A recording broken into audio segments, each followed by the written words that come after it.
Life Malcolm Show. Peace and power. Trying to go ahead and set up. Now somebody told me there's a way I can make a party or something like that. And yeah, and invite people to it. So I'm gonna try to get people to come and check us out. And if you know how to do it, you should do it too. In the meantime, why don't you jot down the phone number 813-444-9588, and you can definitely give us a call. Love to hear from you. As you know, we have a few segments to the show. The first segment this week is community comments. But before I jump into that, I want to clean up one of my own comments from last week. Last week, as I hurried to a close, I did not misquote Ho Chi Minh, but I misstated the quote as if Ho Chi Minh was the author of the quote, and he was not. The great Mao Zedong was the author of the quote that political power comes from the barrel of the gun. Ho Chi Minh, of course, and you know, if you don't know who Mao Zedong is or was, he was the tremendous revolutionary leader of the Chinese Revolution that was able to rid China of all of its Uncle Toms and organize Chinese people, mainly the working class, into a revolutionary party and a revolutionary force that rested, WRESTED. They did not rest, but they rested themselves, their lives from the clutches of the exploiter, of the oppressor. And one of the things that Mao informed us of is that political power comes from the barrel of the gun. Now, of course, Ho Chi Minh, who was the courageous leader of the revolution in Vietnam, he echoed Mao's sentiments that political power comes from the barrel of the gun, as have many right revolutionary thinkers, correct revolutionary theoreticians, have echoed that same thought, that political power comes from the barrel of the gun, not from the ballot box or the electoral college or some Democratic Party or Republican Party or what have you. And more, you can see people around this country in the U.S. coming to a similar kind of conclusion the more the so-called Democratic Party and so-called Republican Party fail to live up to the hype that somehow they bring real change to those of us who are oppressed, exploited, and colonized in this country one way or the other. They're going to somehow benefit us. You even hear some of them in those parties start talking like pseudo-revolutionaries or jumping on what sounds like revolutionary ideas such as socialism. You hear them talk about it like that one old guy, Bernie Sanders. You know, people all hyped up about him and this idea that he's somehow some kind of socialist. But people can see through that. He's nothing more than a colonialist who uses buzzwords and catchphrases and ideas that are somehow akin to and connected to socialism in some people's mind to try to pull those of us who are oppressed and exploited and colonized in this country into the trappings of one of the political parties that will never ever be able to do us any good. So I remember being in D.C. on the day the election results came through the airwaves. People, this year, I'm talking about this year, when we found out as you know, as clear as it is right now. I mean, I don't know if it's really clear to anybody right now if Donald John Trump is really out, but as clear as it can be. You know, when that news came across that John, what is his name, Joe Robinette Biden won the election and Donald John Trump lost, one ruling class party prevailed over another ruling class party. The Black is Back Coalition for Social Justice, Peace, and Reparations were in the streets. We were there. First, we began with a rally at Malcolm X Park, and then a march from Malcolm X Park to the White House, about a 2-mile march. And you could see droves of white people and Africans, some who appeared to believe they were white people, to just in the street celebrating and honking horns and popping bottles of champagne and other types of booze because of their elation that one ruling class party emerged victorious over another. But the Black is Back Coalition had a different idea about the Republican Party and the Democratic Party, as we expressed in our chants marching down the street. We said 2, 4, 6, 8. Tell the people who we hate, Republicans, the Democrats, the whole damn bunch, right? And as we went down the street, I'm talking, it must have been, it was hundreds of us in this long march. We had huge banners and other placards and megaphones and what have you.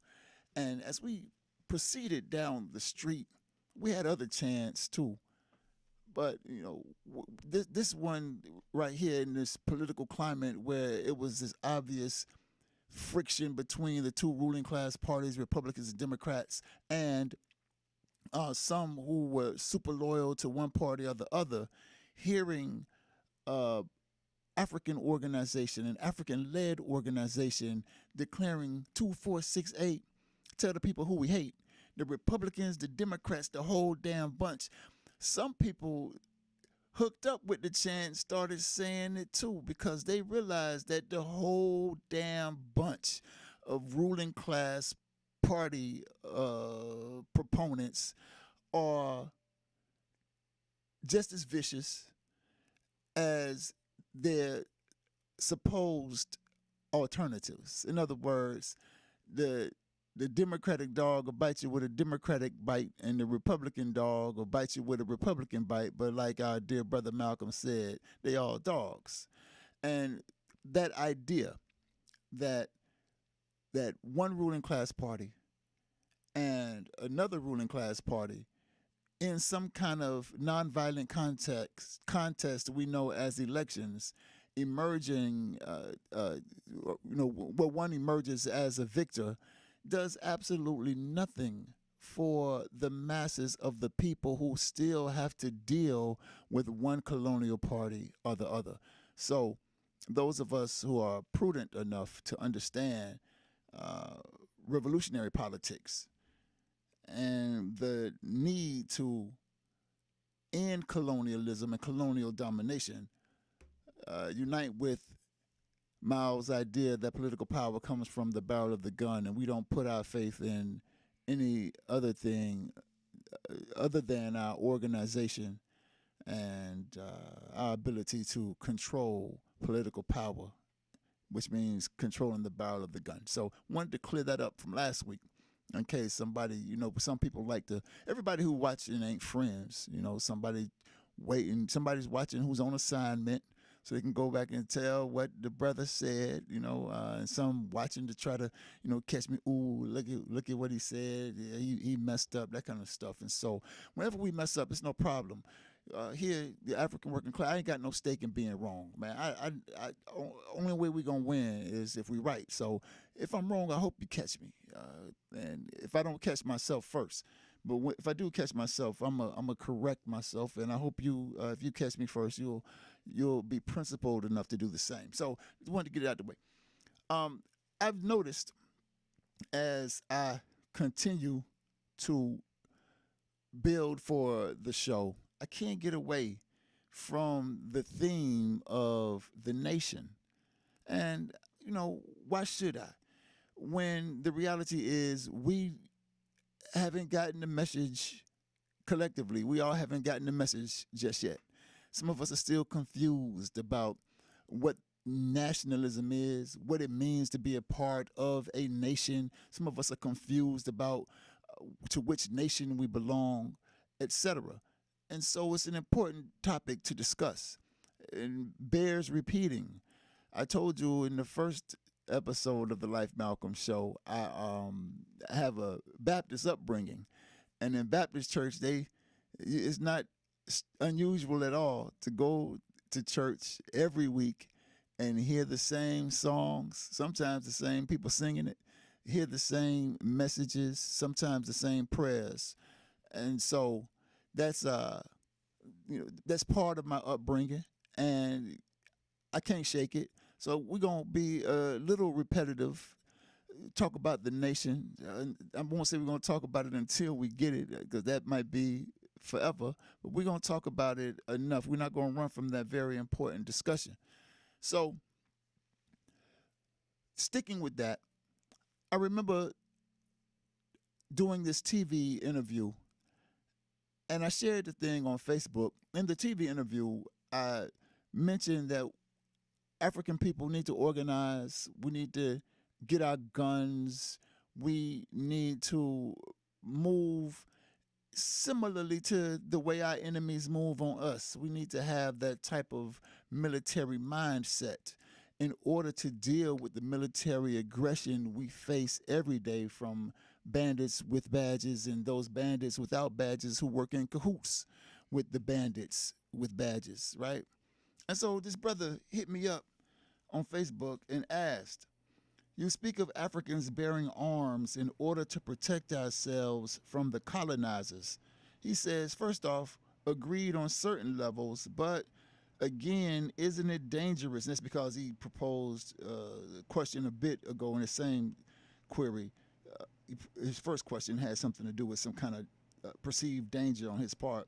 But he says, again, isn't it a dangerous message as many blacks own guns while many of the colonizers own arsenals simply based on sheer numbers?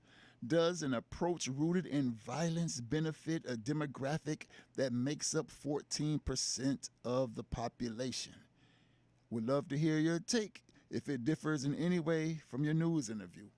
And it doesn't necessarily differ from the news interview. I just didn't say some of the things in the news interview that I got an opportunity to say to him in Facebook and that I will have an opportunity to share with you here. We're going to take a break in a couple of minutes. Be sure you get your people together, so they can get this lesson. The question on the table is it dangerous to talk about Africans getting guns and organizing to do revolutionary work, to seize political power with the barrel of the gun, right? Is it dangerous? Especially considering the fact that we are 14% of the population in this country, right? Shouldn't, just based on sheer numbers, doesn't it seem dangerous? We're outnumbered and outgunned. Well, we're going to find out when we get back what I have to say about that. Stay tuned to the Life Malcolm Show. Be right back.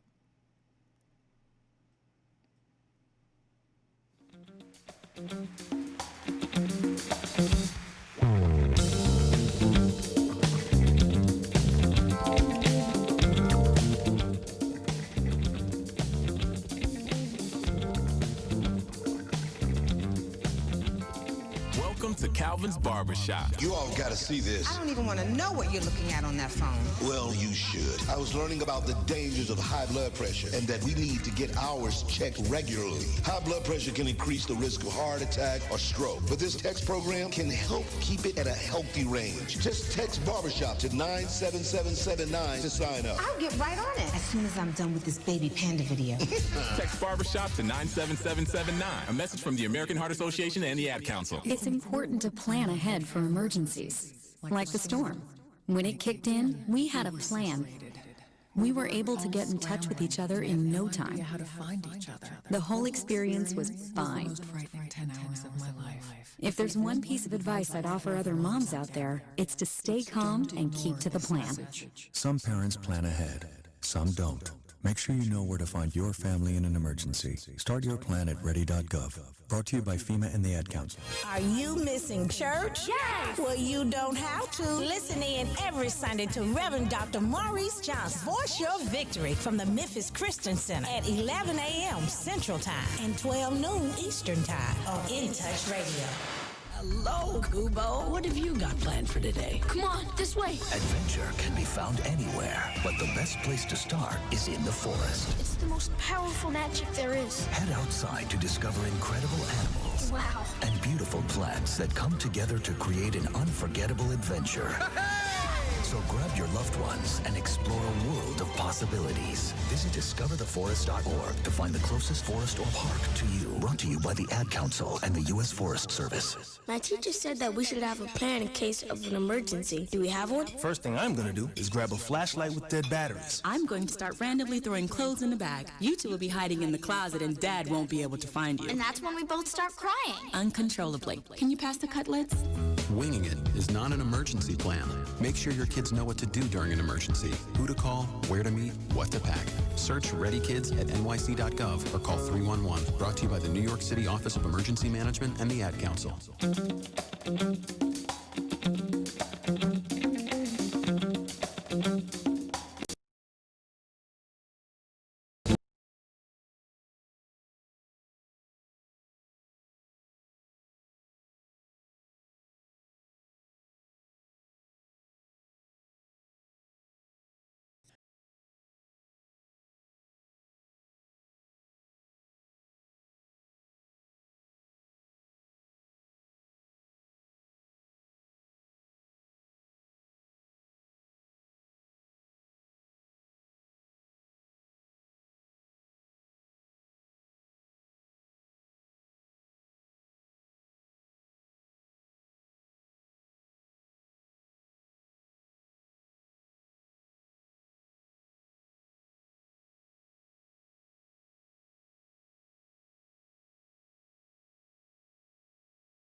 many stars?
One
likely happen to a person whose sense of sameness has been destroyed, most likely by the colonizer or somebody working with them. And so that was political education. You should go and watch, and you can see how this idea of nation, go watch the city councilman, they do it on YouTube. This idea of the nation isn't just some kind of theoretical thing, but it plays out in the real world, in real world events. Which brings us to the what the F they talking about.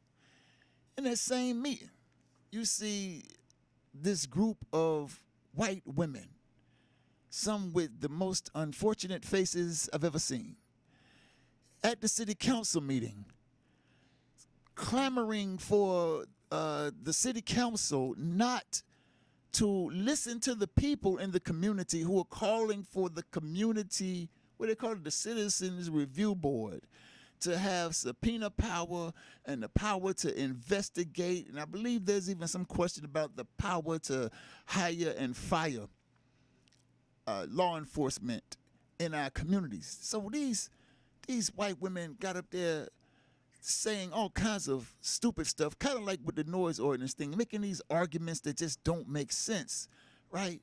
And so one unfortunate-faced white woman got up to the podium and said, I love the police, and my son is the police, and something to that effect. And the police, they don't go to work looking to kill people.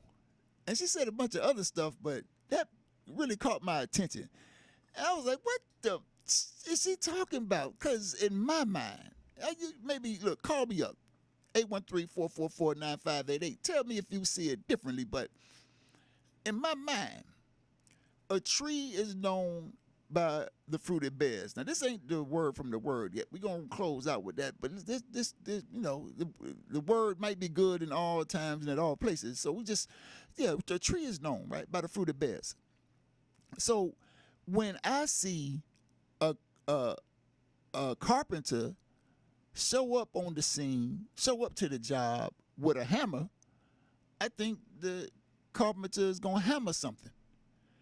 When I see the painter show up with the paintbrush, show up to the job with the paintbrush, I think that the painter is going to paint something. Likewise, if I see the saxophonist show up to the job with a saxophone, I believe it's a pretty good bet that the saxophone is going to play something. When you see somebody show up to the job with a taser, with a gun, with a stick to hit you with, and some spray to spray and burn your eyes and throat and choke you with, what the hell you think they come to do?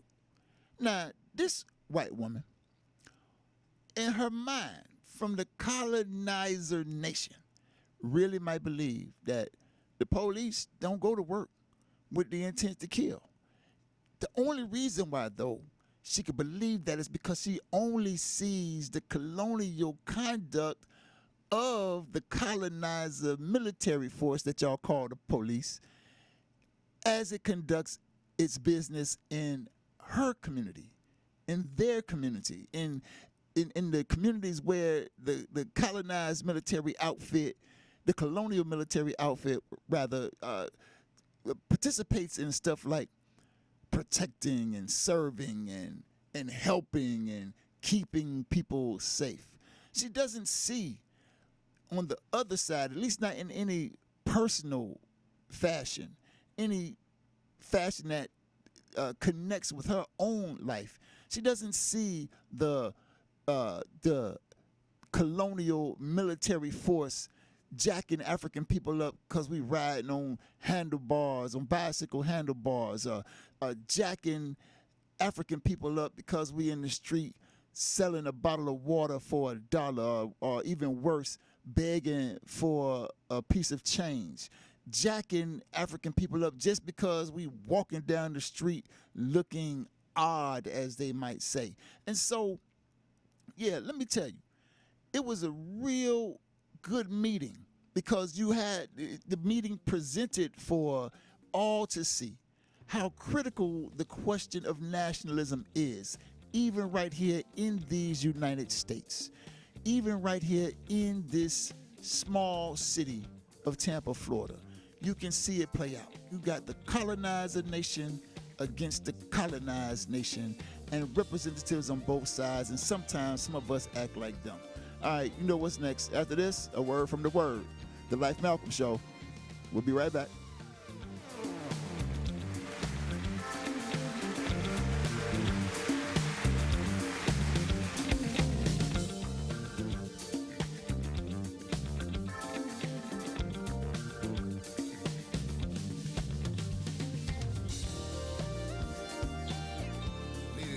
I'd like to introduce you to a good friend of mine. It's the Dash and Dale Day. Put your hands together. Jazz at Miss Connie's house. Ooh, on In Touch Radio. This is Mario Andretti. You know me as a race car driver, but I'm also a Meals on Wheels volunteer. I've raced against the sport's biggest personalities, but I've never met more vibrant, amazing people than the seniors served by Meals on Wheels. You can make a difference by dropping off a hot meal and saying a quick hello. So, America, let's do lunch. Volunteer your lunch break at americaletsdolunch.org. This message brought to you by Meals on Wheels America and the Ad Council. People been saying to your friend, get a different face, and posting on their feed, they're super ugly. The things they say to them online are cruel and they're not true. So tell your friend, I'll stand up for you.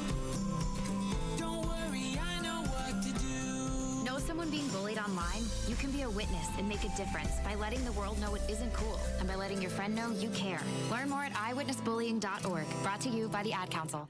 By now, we're all aware of the dangers of COVID-19. Like others with existing health issues, cancer patients are at a high risk due to their compromised condition.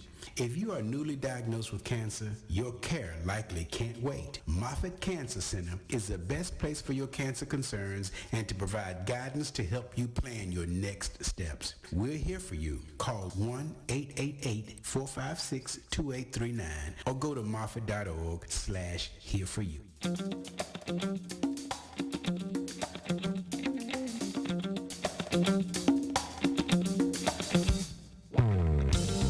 All right. That was our last break, so we're going to get to the word. A word from the Word. Before I do that, though, I just want to thank everybody who's tuning in, listening, watching now, who will check it out later. Thank you in advance for being late to the show, but thank you for coming. You know what they say? Better late than never. But you know what we say? Never late is better. So, get in on time. 813-444-9588. Call in and say something. Have a conversation. I don't mind talking with you, just kind of in this fashion where I share what I've learned and what I perceive. But I also want to hear from you, man. We can get a dialogue going. So Matthew 15. Read it a little bit. So got the right part. So Jesus had a strong sense of nationalism. What I've learned over the course of time, dealing with a lot of people who do Christianity, or at least say that they do, that a lot of people who claim to do Christianity are really more like Paulines than they are like Jesus the Christ. That is, of course, assuming that you ascribe the idea of Jesus the Christ to the story in the Bible. So I'm talking strictly right now. I'm going to read from Matthew chapter 15. The word, when I talk about a word from the Word, I'm talking about the one I grew up with, the King James Version of the Bible. And so people who connect with the philosophies and ideas, the theoretical theologies in that particular book, a lot of us have it kind of twisted, so to speak. And so this, for example, when you read Paul, that's when you get into it. I'm talking about the Apostle Paul. Y'all should remember him. He was the double agent. He had Paul had two nationalities. He had two names too. First he was Saul, who killed all the Christians, and then he went and got him another name, and then he was the Christian's best friend, best advocate, right? He was he was born in Tarsus, a city in Rome, so he was a Roman citizen, but his mother, I believe, was also a Jew. And so he had this ability to play both sides. But Jesus, for all intents and purposes, was a Jew.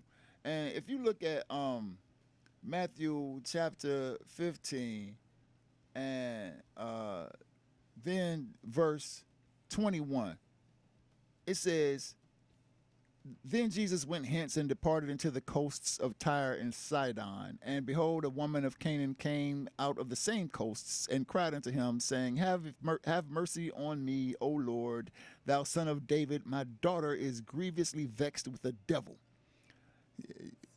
You got to be able to recognize when you're vexed with the devil. That's one thing we ought to pull up out of that. I didn't think about that until just now, but you got to know when the devil is in your midst.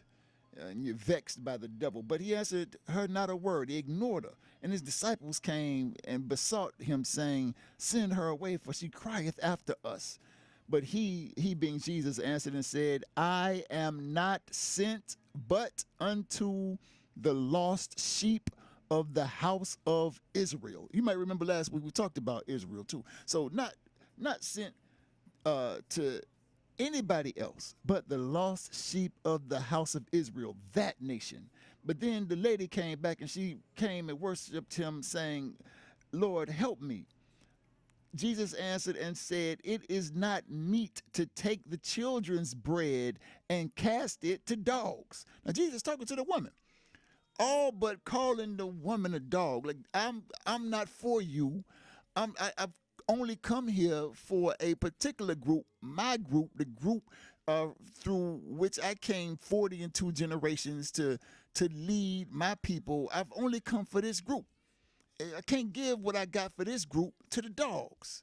And the woman hit him with it, though. She said, Truth, Lord, yet the dogs eat of the crumbs which fall from their master's table. Then Jesus answered and said unto her, O woman, great is thy faith. Be it unto thee even as thou wilt. And her daughter was made whole that very hour. So, nationalism has been an important part of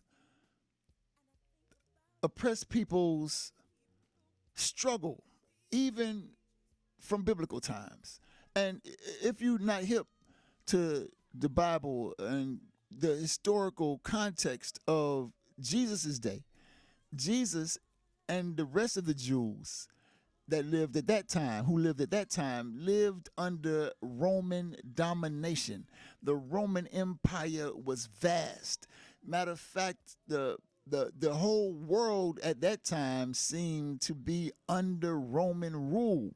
And so kind of like how white people today seem to have the ruling class grip on all the rest of us. This was the circumstances under which Jesus and other Jews lived. And Jesus came here. Some people, will say Jesus came to build and bring about a heavenly kingdom. But Jesus also came here to do work on earth. You hear Jesus oftentimes do parables, share parables. Most all the parables have something to do with right here on earth. And when Jesus offered practical advice, not some heavenly advice, not some otherworldly advice, but real material advice, like if thy brother smite thee, turn the other cheek. That can be easily misinterpreted if you have a Pauline understanding. Got a caller. I do this like my old friend J.D.B. Wiles Jr. used to do. Caller, come in. Welcome to the Life Malcolm Show. What'd you say, caller? What's going on, This is Joe from Tampa. What's going on, Joe? Appreciate you listening. Every Tuesday, I just want to say, man, so what's the plan for our people? Because as far as nationalism, a lot of us are from here. I mean, in our mind, we from here, and the only thing we do is we capitalize off what the system been doing to us. But the only bad thing about that is we get penalized for capitalizing off what they do to us. So sometimes we don't. What do you mean we get penalized? What do you mean we get penalized from capitalizing off of what they do to us? Break that down a little bit, Joe. Okay, for instance, unfortunately, what happened with the income tax stuff? Right on. They've been doing that forever. Right on. Then, Okay. then you know, and then even now, you know, you can't have people out of work for 7 to 8 months and don't have anything and don't expect them to do, you know, they get desperate. So, you know, I don't agree with it, but sometimes they go too far. But at the end of the day, we're just trying to survive. And that's what everybody's trying to do in America. So we just get penalized off, and like you said, we get stopped from just sitting on the handlebars. But you see on the news when they killed the two kids that was racing down Bayshore, it looked like they're going to get off because they dads are lawyers and all this other stuff, and they got, you know, getting this thrown out. They was racing down Bayshore and killed 2 people. Yeah. There's no ifs, ands, buts about it. Yeah. That's crazy. Hey, Joe, I only got a few minutes, man. Let me jump in and respond to that. Yeah, no, I appreciate the call, man. I'm looking forward to hearing from you next Tuesday, too. You know what I mean? And be safe out there for the holidays. But, no, that's important, man. I remember when this white woman, Jennifer Porter, ran over Lisa Wilkins's 4 children. Bryant Wilkins and Durante Caldwell. Jennifer Porter killed those 2 children. She was supposed to be a school teacher too. You know, the school teacher's supposed to care about children. At least, you know, it seems that way. And she ran them over right there on 22nd near the University Area Community Center, drugged them, and then 2 of them wound up dead. And this white woman never served a day in jail. And everybody from the African community wondered why. But I remember when Jennifer Porter went to court for the verdict, I was there. They read the verdict something like 2 o'clock in the morning. I can't remember what day of the week it was, but you could see all of these white people, some doctors, some lawyers, some, and I know that these people's professions were of such because the courtroom was so crowded. They could only let so many people in the room, and you had to sign a list if you wanted to be in the room. This was started at 10 o'clock in the morning, and so these people, these white people, they had to call them Dr. so-and-so, attorney such and such. You can come in now. And, man, it was probably 4 or 5 of African people, maybe all the 4 or 5 African people other than Lisa Wilkins's family in that building, others who at that time exploited her tragedy, in the room in unity with her. And so I would say that what we have to do is just watch what the colonizers do in order to protect their nation and do the same thing. Instead of telling the police to lock our children up because they playing loud music, no, we ought to protect our children from the colonizer no matter how much sleep we lose, no matter how loud the music is. It's our obligation to protect our own children. It's our obligation to organize our own selves in our own interests. And so I remember the income tax thing. We weren't organized like they organized. They do it and can get away with it because they are organized. We riding around with the ledger and the IDs on the back seat of the car because we can't trust nobody. We can't leave it with our whoever at the house because we don't trust them. You know, so we got to carry all the evidence with us. And when the police pull us over, boom, the stuff that people get off scot-free for doing from the colonizer nation, send those of us from the colonized nation straight to jail. Don't pass go straight to jail, right? And so that's the whole thing. We have to be better organized. And I said at the beginning of the program, we have the capacity. Not only do we have the capacity to organize, we know that we can organize ourselves because we play the most critical roles in the colonizers' organizations.